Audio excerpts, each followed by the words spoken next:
Good morning and welcome to Trinity on this June Sunday. We're nearing July, nearing the time of our regathering in worship. As you can see, the choir has come back together and is rehearsing and getting ready for our regathering. So thank you, choir, for being here and for doing that, for Teresa and Tom for providing our music. I do want to let you know a couple of announcements. One of those is our regathering needs coming up in 2 weeks from today. We need some volunteers, one for registration. We're going to need to register people, of course, in case we need to do contact tracing. We also need some volunteers to greet people, just to let them know what's expected inside worship with our masks and wearing our masks and distancing. And we also need some folks to just help make sure people get seated where they need to. So if you can help with that, greet people outside, that would be great. Let me know this week, and I'll be glad to take you through how we're going to plan to do that. Also, cleaning up this coming Tuesday and Wednesday as well as Saturday. Tuesday and Wednesday, 10 a.m. to 2 p.m., and Saturday 9 to noon. If you can make it, please do come and help. We hope to get some most everything done on Tuesday and Wednesday, and then just have things left a little bit on Saturday. So please come and help if you can do that on any of those days. It'd be great.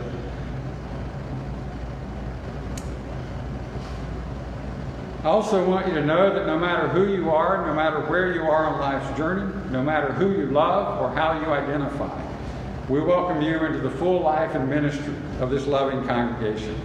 Welcome to Trinity.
Please join me for our responsive intent. It's awesome when all the people live together in unity. When waters are rough, we hold each other tightly. When the sea begins to swallow us, we hold each other tightly and call on God. But we also need God and each other when there are no looming waves. We can splash and play in the shallow end and venture into deeper waters with trusted friends, delighting in refreshing currents of community and savoring each burst of laughter. Let's invite others to join the fun. Amen. Let us worship.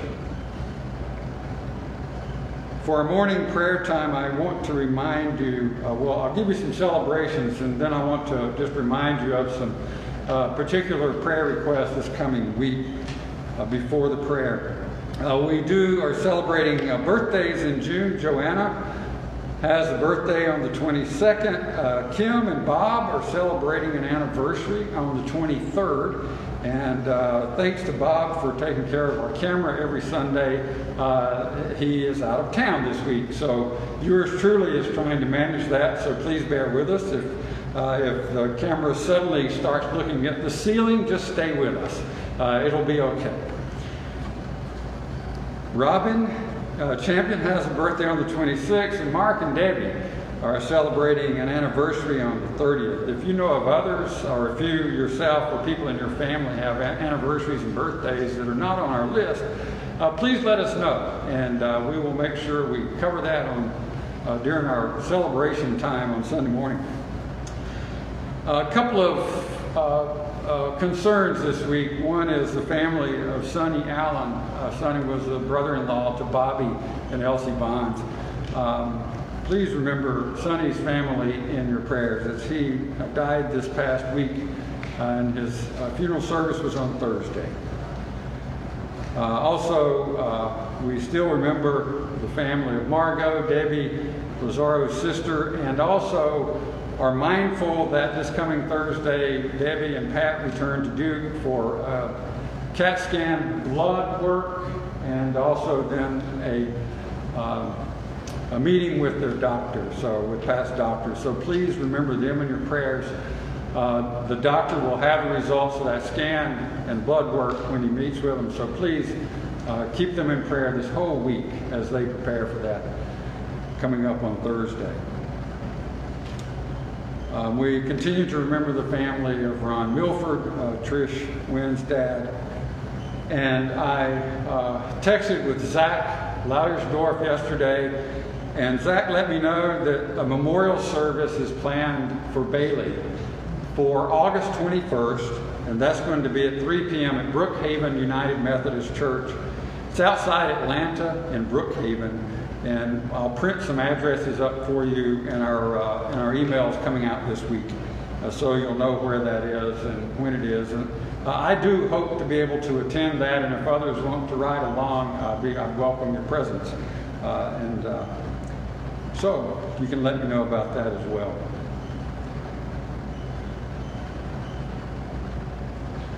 Let us pray. God, we give you thanks this day for your presence in our lives. You who have created us and sustain our lives with the breath of your eternal being. We're thankful, oh God, for the space that we share together, physically as well as that space we share together in places online and across the world. We're thankful, oh God, for your presence in all of those spaces. As we gather this morning, God, we are mindful of those in our lives and those in our faith community here at Trinity who are in need of prayer, who are facing events packed with great anxiety this coming week. We pray for Debbie and Pat, and for Mark and Stephen. As Debbie and Pat make their way this coming Thursday to Duke, we ask you be with them and keep them safe in their travels. God, we pray for good report regarding this cancer and the surgery that Pat has had. Remind us, God, each day this week to keep them in our prayers so that you may also hold them close, relieve their anxieties, and shore up their courage as they make plans to go this week. Care for them. We pray for healing and wholeness for Pat. God, in your mercy, hear our prayers. God, we pray for others in our faith community, connected family that are grieving from losses. This week, recent losses and even those long past. For we know that grief in many ways never lets us go. So we pray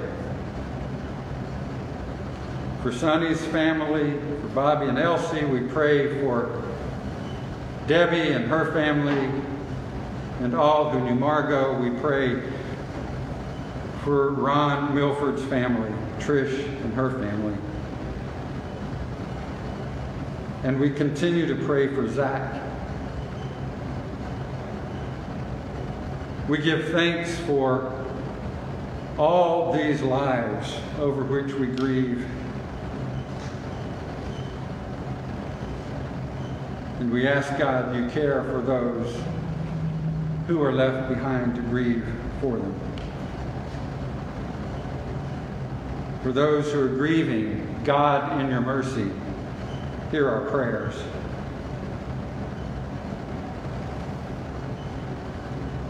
Oh God, we continue to pray for others who we know who are at various places along the continuum of recovery from cancer.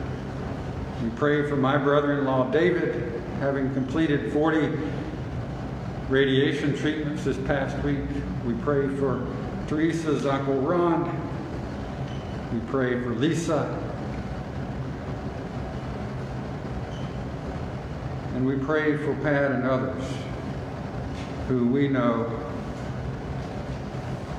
needing recovery from cancer.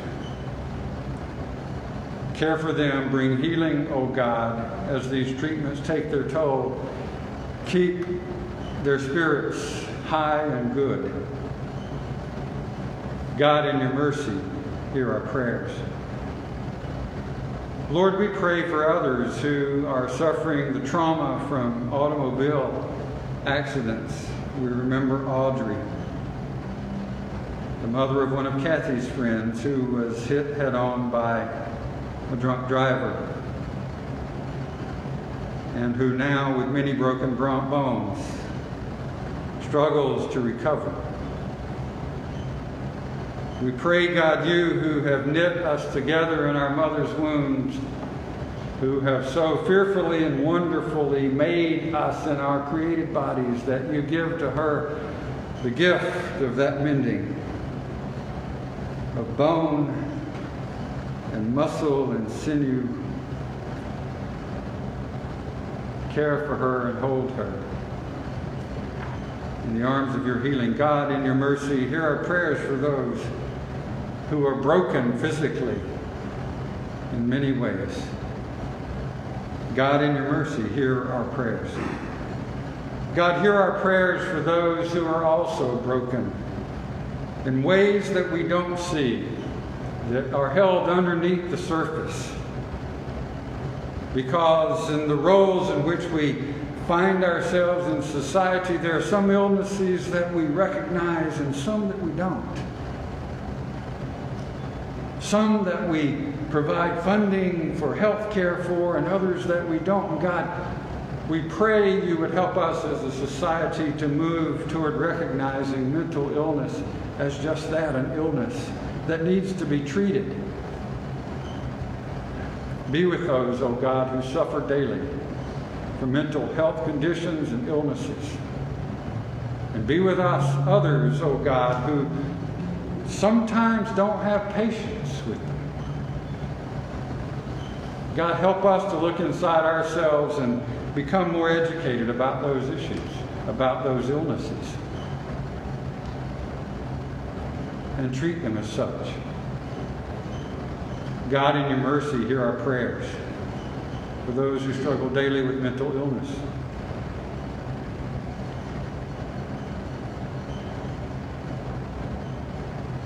Be with us, O God, as a community of faith as we seek in a couple of weeks to regather. We pray you would help us to be in a spirit of oneness and unity about keeping each other safe and protecting each other, while at the same time looking forward to celebrating one another's presence once again together. Be with our leadership as they try to prepare well for that, and others who will help as volunteers to do that well. Grant us, O God, safety and courage as we now take stock again of who we are as a congregation and where we go with these ministries. We pray, God, you will help us to find our way, led by your Spirit, to do the works of justice and peace and love and compassion, not only within our community and with one another, but with those outside our doors. God, in your mercy, hear our prayers for direction and courage.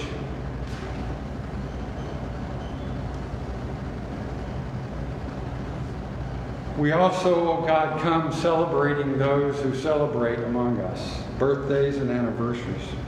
We're thankful that once again, those celebrations can be done for the most part in person and without masks among the vaccinated. We pray, God, you will be with those who are celebrating this week.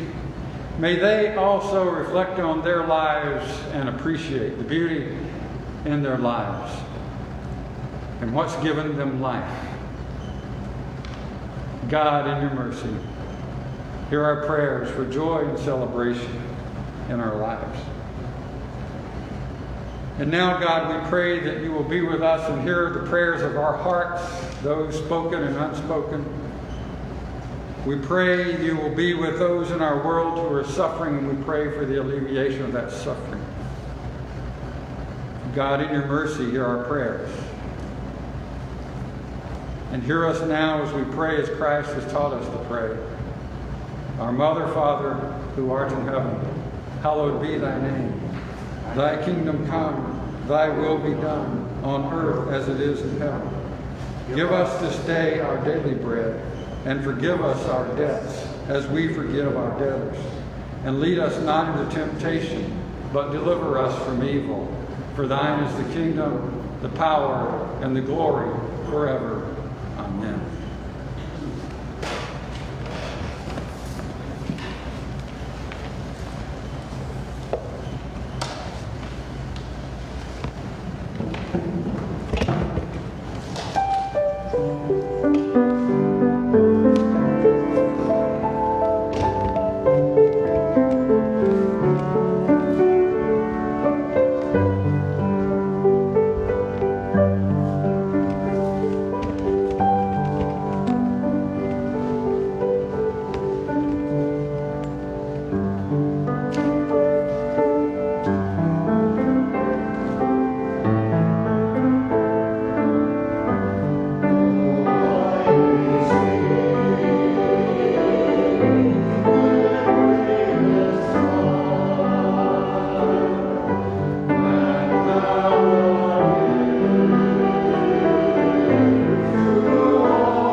Okay, thank you, Teresa, for that traveling music.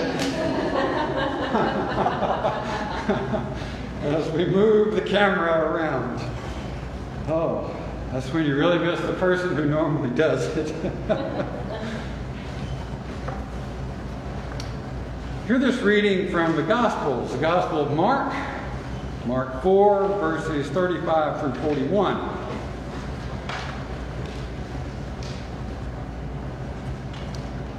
On that day, when evening had come, Jesus said to them, "Let us go across to the other side," that is, of the lake.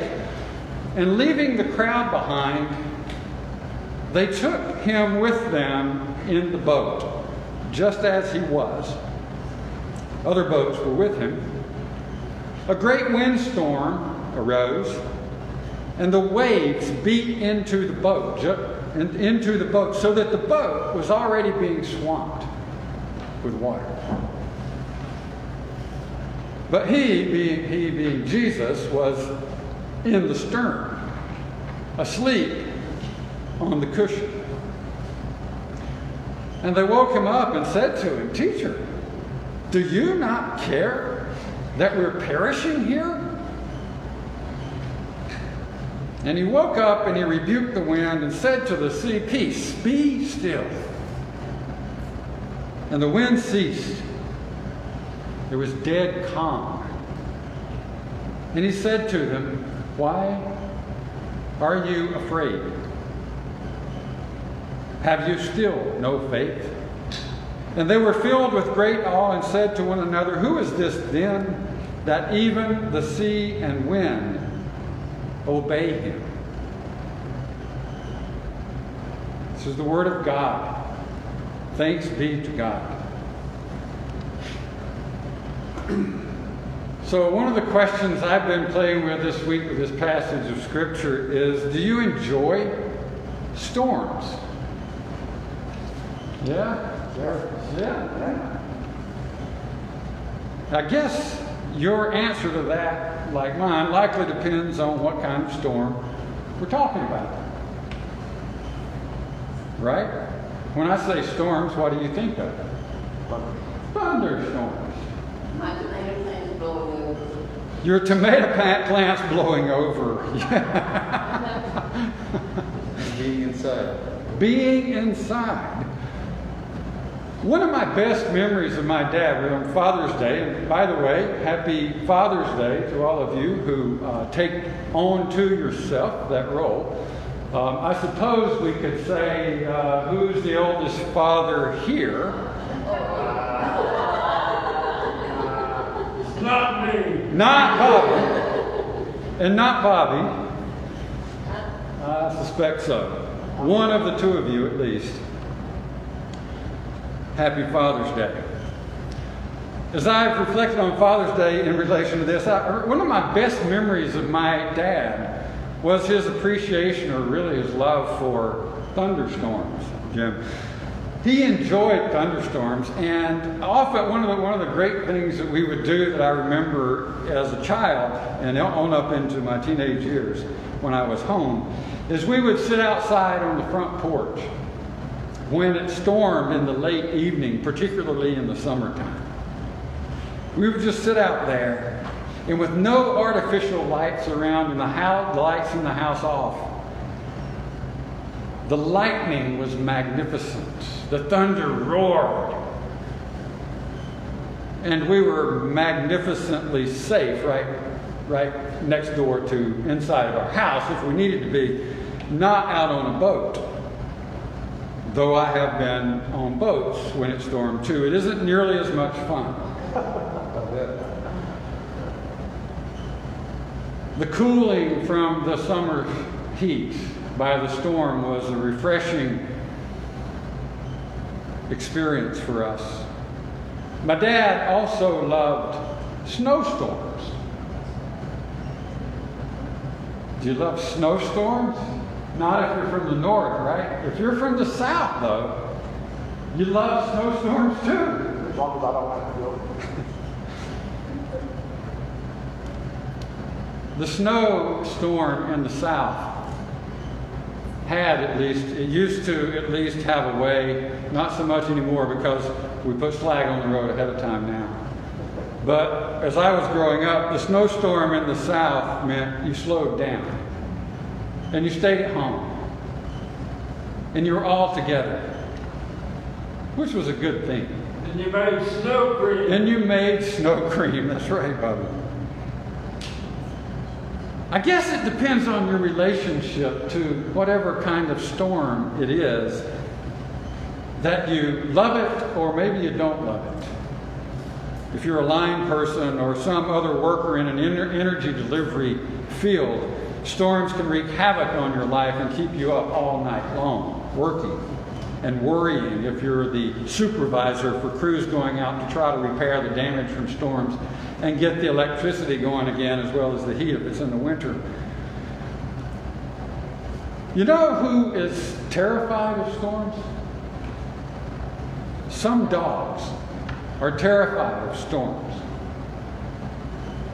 My dog Jasper was. Annie's dog April, our daughter Annie's dog April, Black Lab, is just terrified of storms and fireworks that will be coming in what already started last night in my neck of the woods. April is her dog's name, and April has to wear like this straitjacket during a storm to keep her sort of comforted. Our little dog Sona, on the other hand, doesn't care at all. She's happy to be for there to be a storm. April, on the other hand, I will say though, in her defense, will lie on her back while Louise cuts her toenails as if she is at the spot.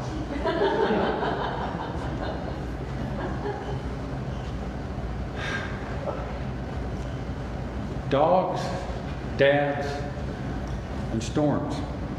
I don't know about your dad, but with his anger, my dad could also create storms that would send children and animals alike running for closets and places to hide. Father's Day is such an enigma of a Sunday experience for me. I want to believe the best about my dad, particularly since he's no longer living. And yet, I also remember experiences that were not so great, that were more like storms I didn't want to be in. Like most other normal human beings, fathers can be awesome and golden at times. But then again, create a lot of fear with the power they often wield. I'd like to be careful not to project those kinds of flaws onto God on Father's Day.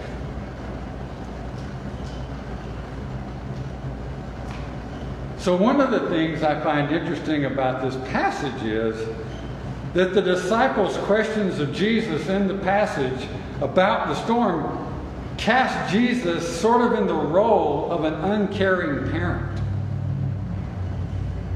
It's like he's the one they turn to during this storm, and here he is not even paying attention to what they envision to be something that's going to take their life.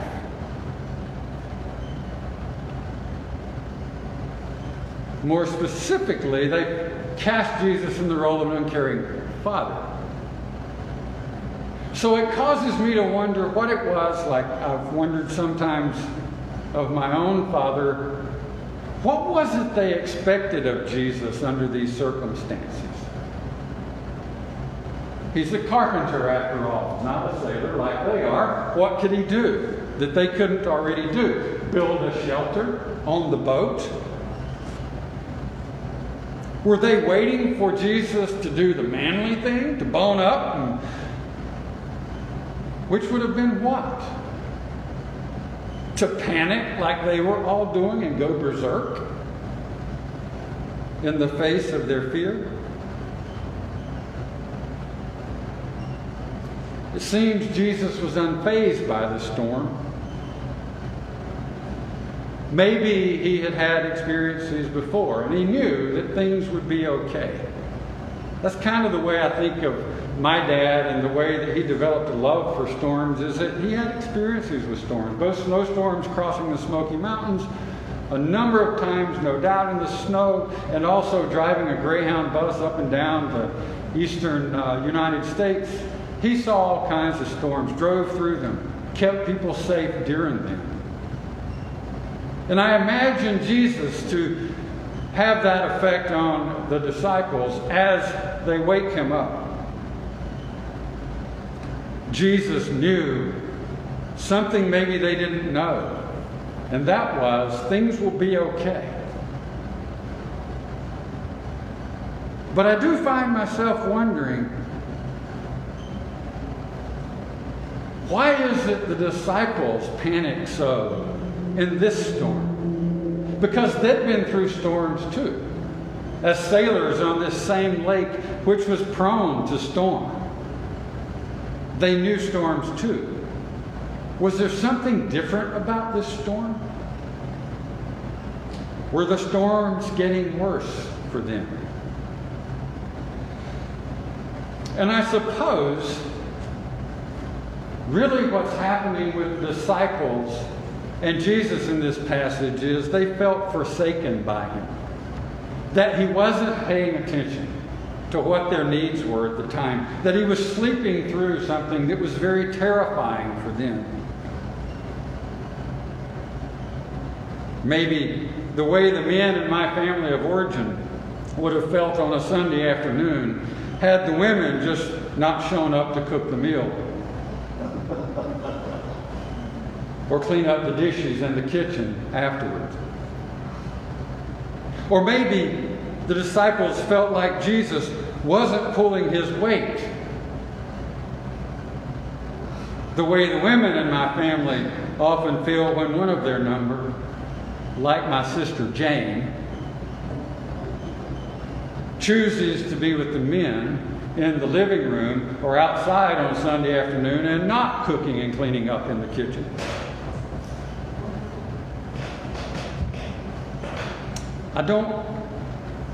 My intent is not to demean men on this Father's Day. It's not that at all. But I do mean to acknowledge that we have assigned roles for people to play in our families and in our society, which may or may not be a good thing. And maybe Jesus, sleeping through this storm, didn't fit the disciples' imagined version, the role that they had assigned to him in their lives.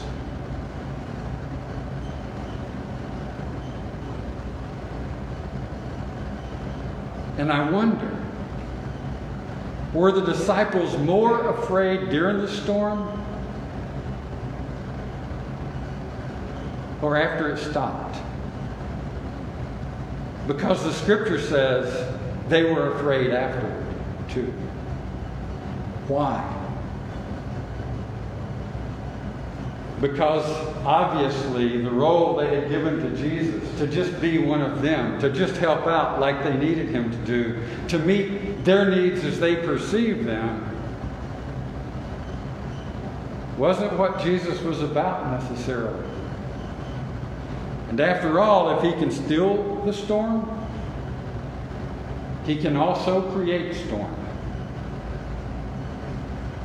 And he certainly does, with his life and his ways and his teachings. And rather than storm the Capitol, Jesus quietly walks into society with the ways and teachings of love and compassion and healing and wholeness. And rather than try and take people by force, Jesus finds the way of love to be more powerful than the power of might, particularly misguided might. Unfortunately, we become a society that fears love more than hate. It's easier to hate and exclude and find fault even with people we love and trust than it is to find a way to love and accept and forgive and understand and be gracious. Somehow this deep love of Jesus has become something to be feared in our society rather than a way to be followed.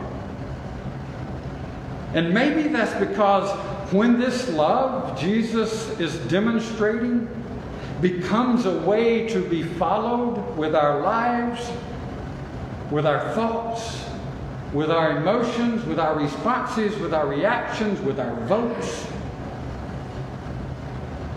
then questions have to be asked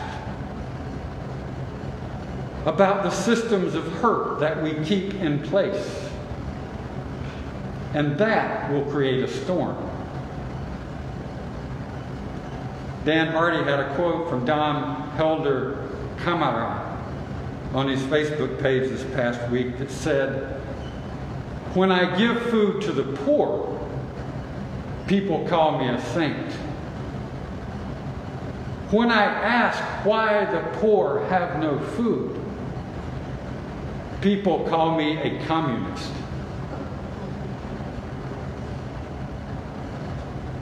The gospel of love demands the courage to ask why in the richest nation on earth and in the history of the world, millions of people cannot afford health care, housing, food, education, transportation, and mental health treatment. That is the kind of terrifying love storm needed in our time. The love of Jesus, following Jesus' ways and teachings, asking those questions that agitate our society because of the roles that we've assigned, not just fathers and mothers, but poor people and rich people, corporations and individuals.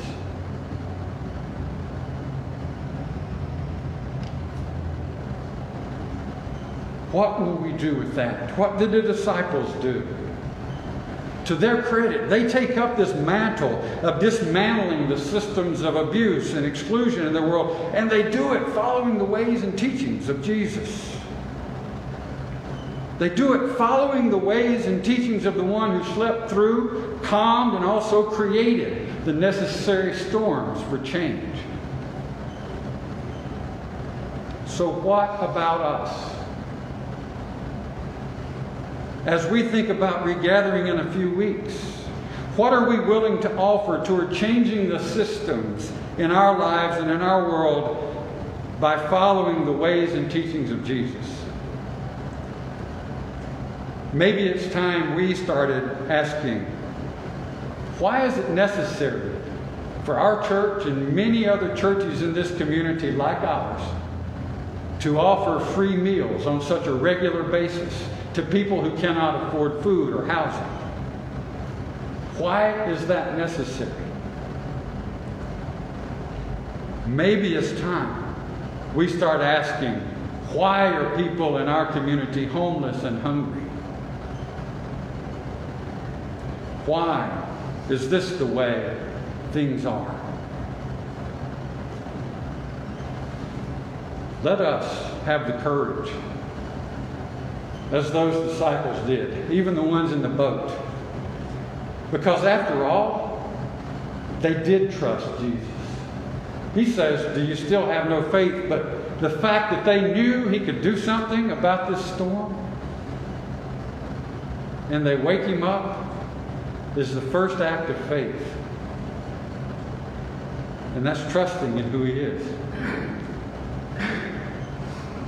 So as we go forward as a congregation, asking those hard questions that may create some storms in our community and society, let us do so with the full assurance that we're following the ways and teachings of Jesus and of those disciples in the boat with him. So let's get in the boat with Jesus. Amen.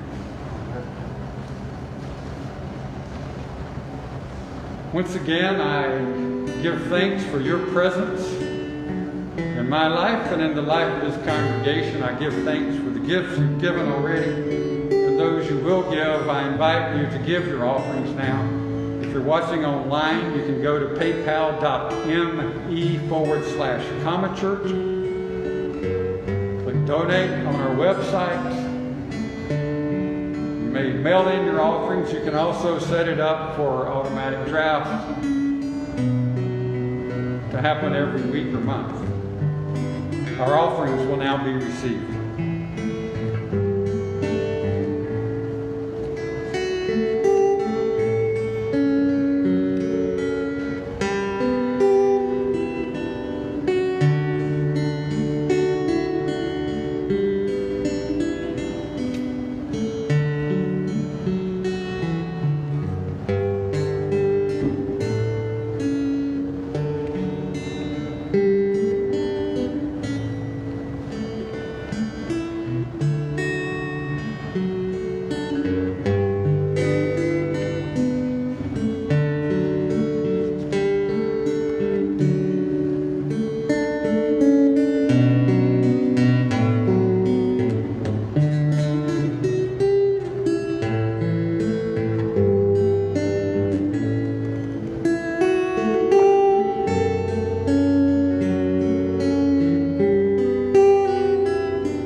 Grateful for your presence, O God, and we're grateful for these gifts.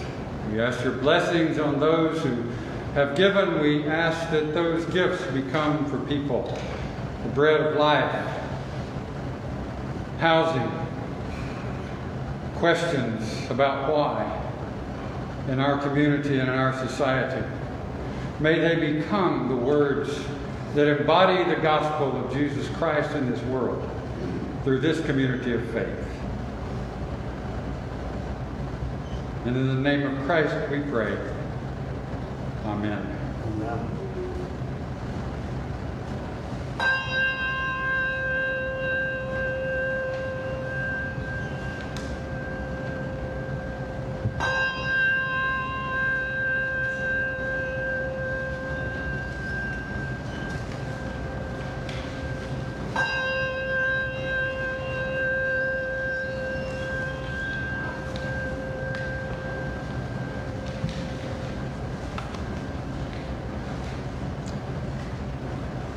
Next week, Reverend Liddell Benson will be your guest speaker here, or the preacher here at this church. I was privileged to be with Liddell this past week at Bodhi Cristo Monastery in Lexington, or Thomasville, and where he was ordained as a Lama. in that Buddhist tradition as well. So he may well be in his robes next Sunday, so embrace him and hear what he has to say. Teresa and I are going to be up in South Bend, so for pastoral care needs, you can still contact me by phone or text, and I'll make sure Liddell is aware of what your needs are. Our closing song has some words in it you may not recognize, and I'd like you to know what they mean. It's from New Zealand, and Dimu is evergreen tree, Finwa is people of the land, and Aroha is compassion. We've been talking about the compassion of Christ today. So now may the God who brings and stills the storms bless and keep you, and may the God of peace bring comfort to you. And may the God of this terrifying love of Christ give you courage to love deeply and fully. Amen.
Thank you for joining us. Join us again next week.